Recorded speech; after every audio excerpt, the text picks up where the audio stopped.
All right, folks, lots happening across the globe, but here to take us through it all, news editor Archibald Gordon from San Diego. Good morning, my friend. Good morning. Good school. Great school. Yeah, yeah. That's Great school. You just never have nothing to do with that.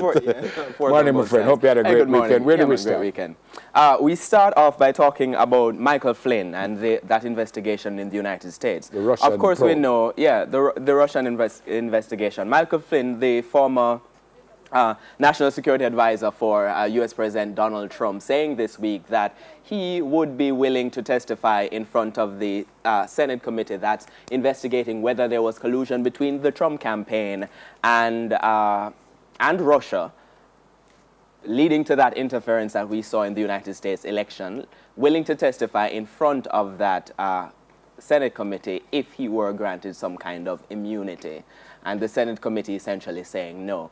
The context of all of this, of course, that question of whether there was collusion between the Russian campaign, Russia and the Trump campaign heading into the United States presidential elections, where we saw an unprecedented effort by Russia to spread a lot of fake news, a lot of propaganda, also hacking into machines, computer networks connected to officials from the Democratic National Congress, and revealing a lot of information about the internal workings that did not actually put that committee in a good light, the DNC in a good light. The fact that he wants immunity is suggesting that he knows that he did something illegal. Well, if you listen to Michael Flynn, then the answer is yes, because one might recall that leading up to the U.S. elections, when there was Emailgate, Hillary Clinton's campaign was being investigated for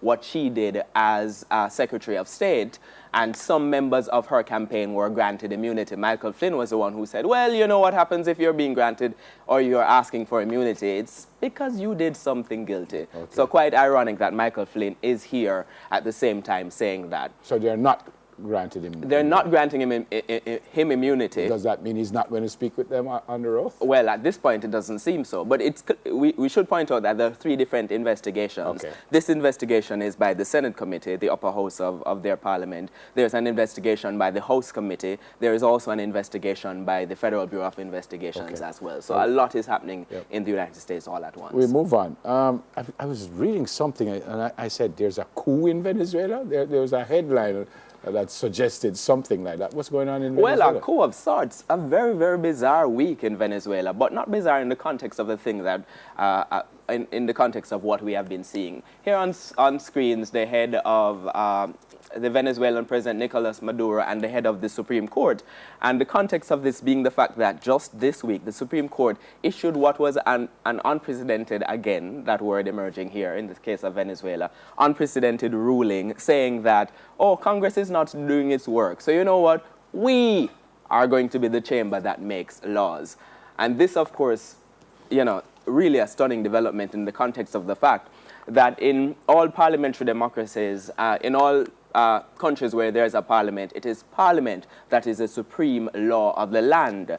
The context of all of this, of course, being the fact that there's increasing opposition, challenges to Nicolas Maduro in the context of the fact that Venezuela is facing unprecedented social and economic upheaval.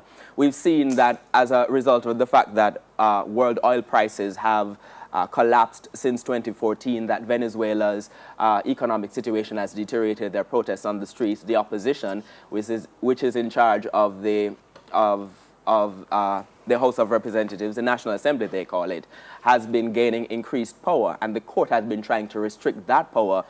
Largely, it is being said, because the members of the court are loyalists for Nicolas Maduro. And last week, just on the weekend, for instance, Nicolas Maduro making an appeal to the court, and the court reversing its decision and saying, no, we're an arbiter. We are not, in fact, a lawmaking Finally, chamber. sad happenings in Colombia. Yeah, you know, perhaps more signs of climate change.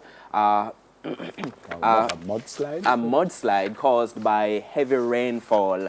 One city receiving perhaps about, one province receiving perhaps about 3 times as much rain as it has in a year, causing massive mudslides. They said 230 something dead? I heard 254 this morning and counting, about 600 and odd people in emergency shelters. Really absolutely amazing scenes there in that province.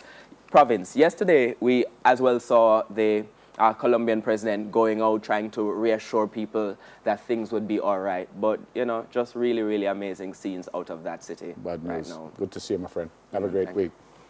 What do you think will come in fourth? News editor. I didn't expect that. Hold on, producer. News editor Archibald Gordon.